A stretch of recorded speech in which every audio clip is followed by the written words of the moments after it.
How y'all are? It's Moon Griffon. Great to have you with us. Ready to roll, folks. It's election time. And a lot of people get nervous around election times. All of us, we do. The anxiety of an election and you don't know what's going to happen. And all the experts are telling you what's going to happen. But that don't mean that's going to happen. So we're going to have to wait and see. But it is interesting. This is a very interesting election in 2022 compared to 2020 and compared to 2018 and 2016. You know, you hear the experts say this is the biggest election in our lifetime. I've been hearing that for 50 years. they throw it out there all the time, biggest election ever. Well, being somebody that's followed this for about 30 years or so, it is a big election. And people normally go vote with their pocketbooks. They normally vote depending on how they feel about their pocketbook issues. I don't think this election is any different than any we've ever had when it comes to that. But there are some other issues out there that we're going to talk about today. You know, people go, well, what are we voting on? What are we voting for? What are we voting for? How does it determine what's going to happen in the future? Well, pocketbooks. See, right now, people, they fear. And what they're fearing is a lot of things. And look, I got to tell you, folks, I'm a conservative, not a Republican. I'm not a Republican. I'm a conservative. I'm a big time conservative. And what we're looking at going on in this country right now is the destruction of our country by basically the Democrat parties and some rhinos. And it's amazing. People say, well, I don't want to get involved in politics. I don't want to get involved in politics. And I understand that to a certain degree. But the problem is, if the people we vote for, these are positions of trust. When you vote for a judge, a congressman, a representative, the president of the United States, you are trusting that that person is going to do what they say they're going to do. And the problem is we vote for people and people just don't worry about it anymore because what you do, you say, hey, I trust Congressman so-and-so. I trust United States Senator so-and-so. And maybe you do. But when you vote for them, what you do is you just want to go home, take care of your family, go to work, be your little nest egg, and live a life. And be free to be the best you can be. That's what you do when you vote for somebody. And that's what makes it so tough. Because a lot of times we vote for people that say one thing and do something else. Trust me, I've been watching this for a long time and you have too. And that becomes the problem. But the Democrats, in all fairness, if this was a normal time, the Democrats probably couldn't win a seat in the House or the Senate for what they're doing to this country. And I'm being blunt with, they couldn't win one in normal times. We live in a different time. We live with social media is rampant. People say things all the time. You don't know if it's true or not. We got a situation where I'm really can't believe the Democrats are doing what they do. And let me explain. Inflation is worse than taxes. Inflation is way worse than raising taxes. Okay? So what we have right now, you got inflationary numbers that are off the chart. Okay? And that's not the bad part. That's the bad part, but it's not the most horrible part. If you notice over the last year or two, every time they stick a microphone in front of Joe Biden or a Democrat or Obama, nobody wants to talk what's happening to the American people. You see, folks, the meat's in the middle. There's a lot more middle-class people than there are poor and filthy rich. The meat's in the middle. It's always in the middle. And so that's why you see them talk about middle class. But what they want to do is own the middle class. So what's happening is you and me are sitting here worried about what? Our jobs, how to pay for food, how to pay for the ridiculous gas prices that we're paying now and that we've been paying for the last year or two.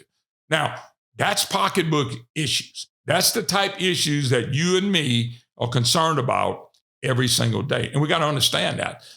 But listen to me. I've watched Democrats, Joe Biden, Obama, and all of them, Buttigieg, you name them.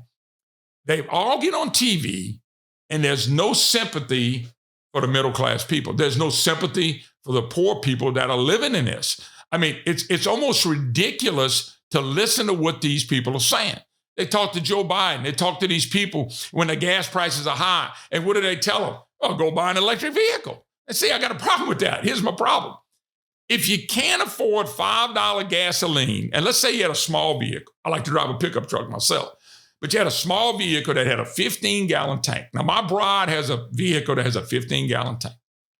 And I live in Louisiana. We never quite reached $5, but we got pretty close. I think it was $4.93 or $4, whatever. But the overall gas price at one time was right at $5 or maybe a little bit over $5. So let me get this straight.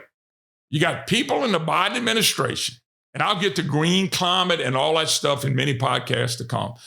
But what I'm trying to understand is they're telling people that if you don't like the high prices of gasoline at the pump, to go buy an electric vehicle. Now, I want you to imagine this. People can't afford $5 gasoline. They can't afford, if you got a 15-gallon tank, that's $75. At least it is in my house. Common Core math, it might be 120. We'll figure it out tomorrow. So we got $75 tank to fill up, and you can't afford to fill it up. They're telling you to go buy an electric vehicle. The average electric vehicle was somewhere between $50,000 and $60,000. That's with all the subsidies they're trying to give you. Well, if you can't afford a $75 fill up in your vehicle, how can you afford a $60,000 vehicle?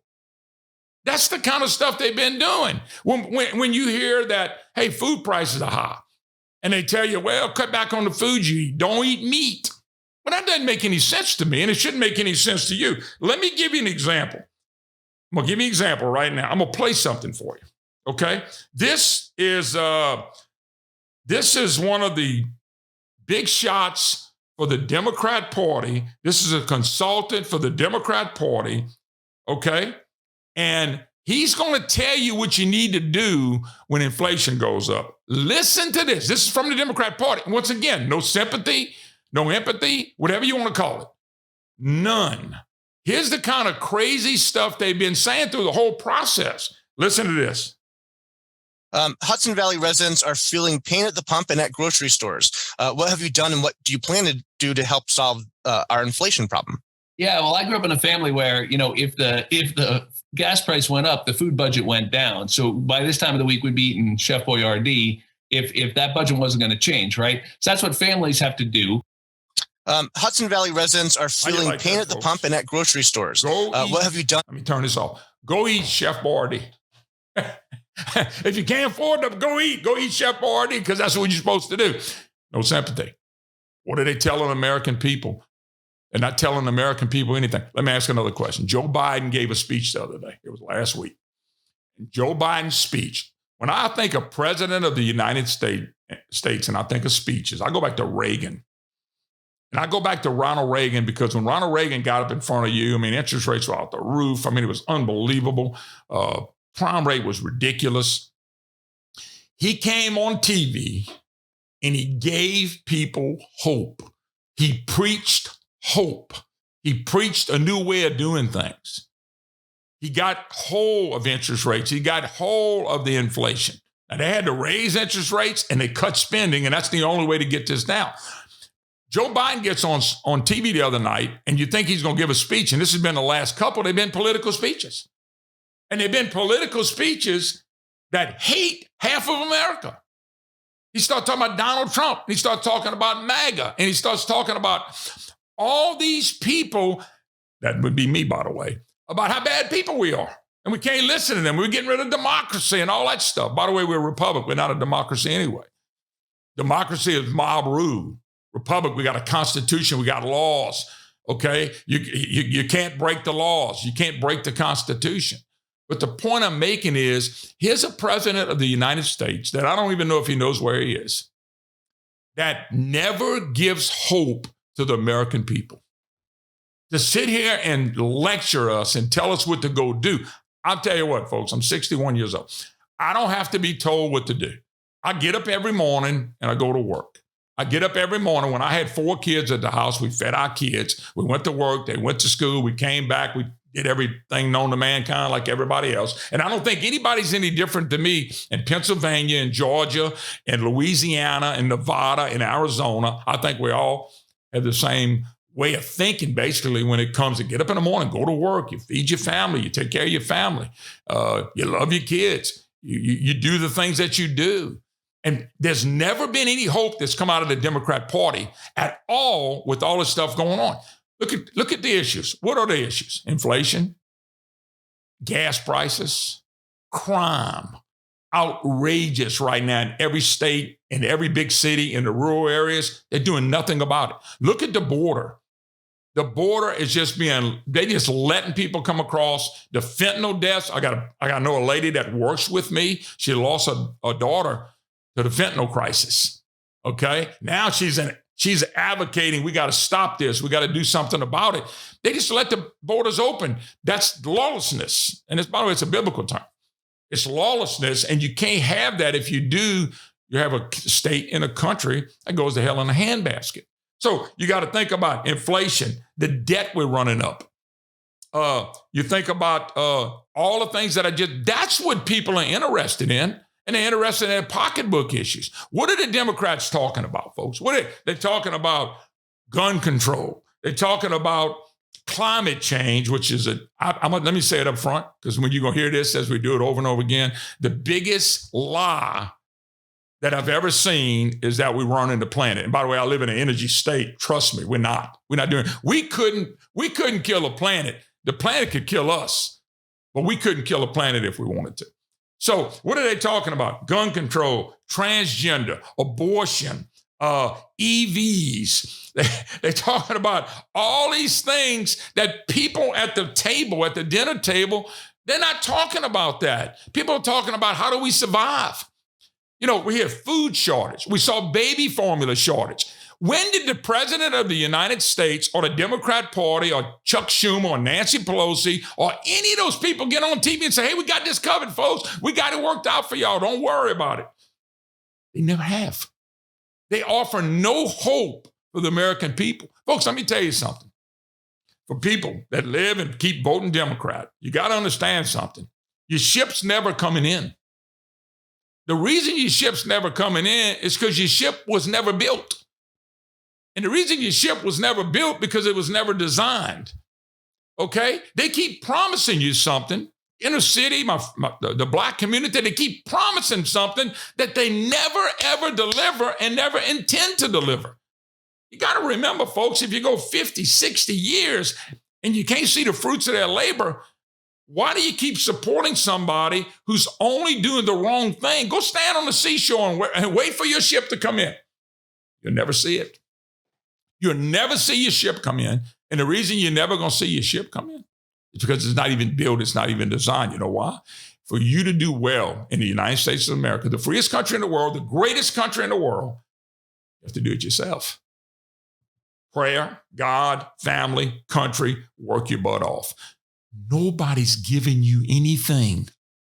You want to look, let me tell you what, if they went into the inner cities, which continue to vote for the Democrat parties, and if you go to the big blue states and the big blue city, the Democrat Party, they own it. They own all the education boards. They own the city boards. They own the finances. They own everything in these big cities.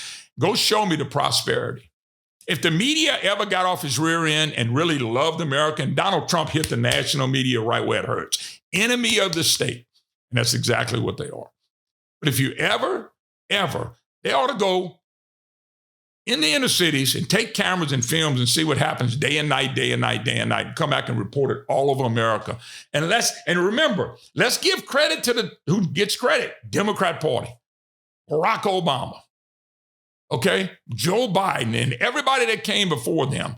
Give them credit for what they've achieved, taking people and using the vote only to never let people get out of that situation. And that's a shame, because I believe this, in America, black, white, green, yellow, Republican, Democrat, whatever, you have an opportunity here. You don't have those opportunities in other countries. This is the greatest country in the world. I didn't say we were perfect.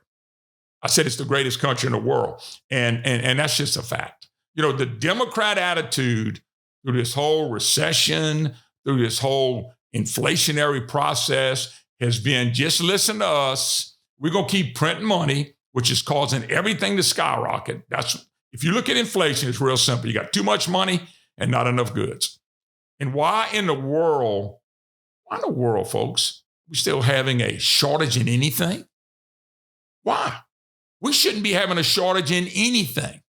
We've seen a lot of stuff happen, but us having a shortage in anything is absolutely ridiculous, especially energy.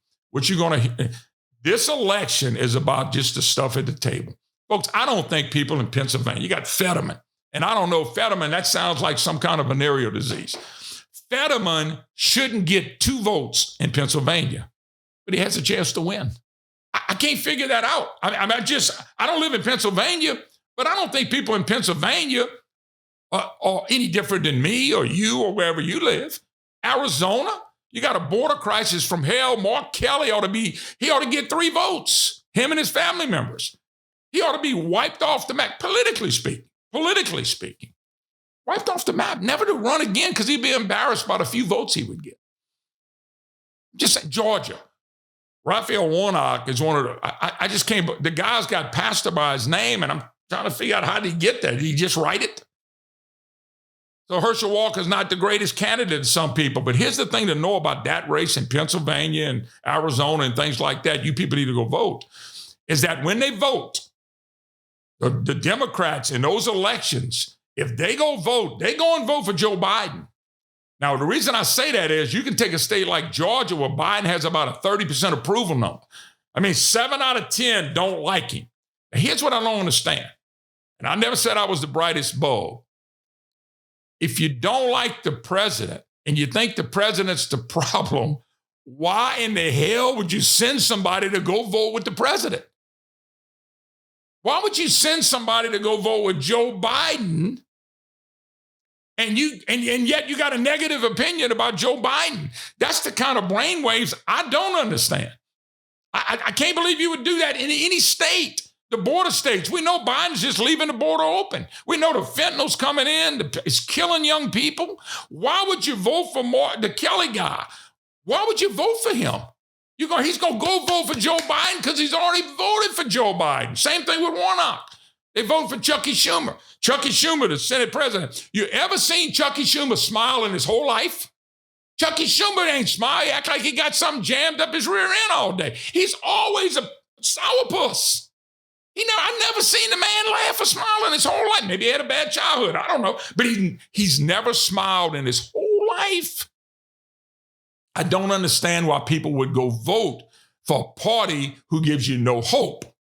All they want to do is create a system that they run and own everything and basically own you. Healthcare, banking, 88,000 IRS agents. For what? Let me ask y'all a question. When they do these IRS agents, you think they're going to knock on my door? Say, Mr. Griffon, how you doing? Doing fine. We brought you a check for $10,000. We wanted to bring it to you personally and let you go enjoy life. Oh, new IRS agents, I love them. You really think that's why they're creating that? They're not creating that for that. They're creating that to put pressure on people to take more money out of their pockets. And if we let them keep going in the direction we're going, like Marxist countries, we're going to become the same one. It just makes no sense whatsoever, folks. If in the real world, and I'm gonna close this segment with this because I want to touch upon one other thing before we shut it down for the day. I'm just telling you, the real world, they wouldn't want to vote. In the real world, people would throw them out. You got the media that's helping them tremendously. You got money from Hollywood and the leftist causes helping them tremendously. In the real world, they wouldn't win. Because I don't think people think different in Nevada, in Louisiana, in Minnesota, in Pennsylvania, in California than I do or you do. What do we want? We want to go out, make a good living, be the best we can be, and stay free. And that means free from government bureaucracy, to be the best you can be. So you realize this? Some people choose to live in ignorance. Some people choose to be poor. Some people, how can you say that? Because if you're not going to go to work and you're not going to try to get some kind of education and learn a trade, you're choosing to be poor. You're also choosing to be ignorant. And that's wow.